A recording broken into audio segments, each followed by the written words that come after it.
আপোনালোক মিডিয়াৰ জৰিয়তে মই সকলো অসমবাসী ৰাইজক আমাৰ নবিল বড়ো গাঁৱৰ তৰফৰ পৰা শুভেচ্ছা জ্ঞাপন কৰিলোঁ আৰু ৰঙালী বিহুৰ ওলগ যাচিলোঁ।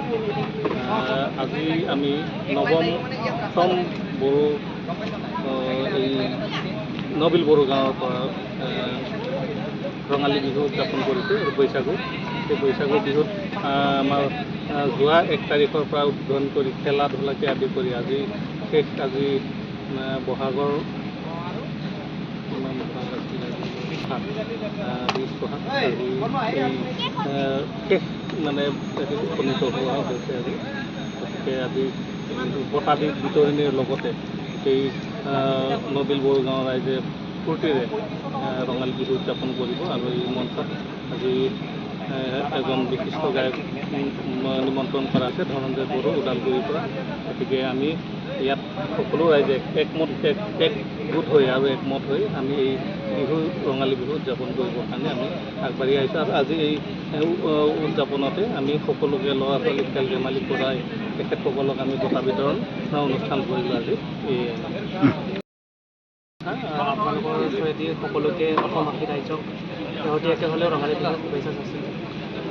আমাৰ গাঁৱৰ যি নবিল বড়ো গাঁও যুৱক সংঘৰ সৌজন্যত এইবাৰ 9মতম ৰঙালী বিহু উদযাপন কৰা হৈছে।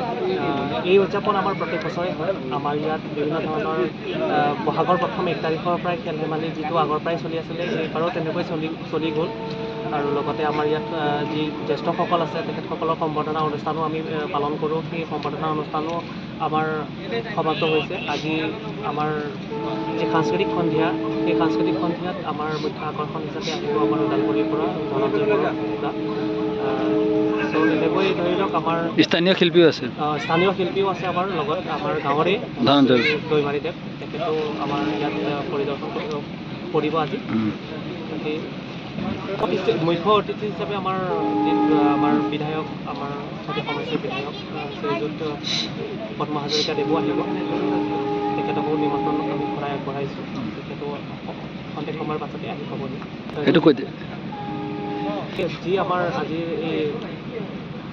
আমাৰ আজি কাৰ্যসূচী আমি হাতত লৈছোঁ, আমাৰ যি ওচৰত ৰাইজ বা আমাৰ ওচৰত দাঁতি কাষৰীয়া যিবোৰ গাঁও বাসিন্দা আছে তেখেতসকলো আহি আমাক সহায় সহযোগিতা কৰিছে। তাৰ কাৰণে বিশেষ ধন্যবাদ থাকিল তেখেতসকললৈও।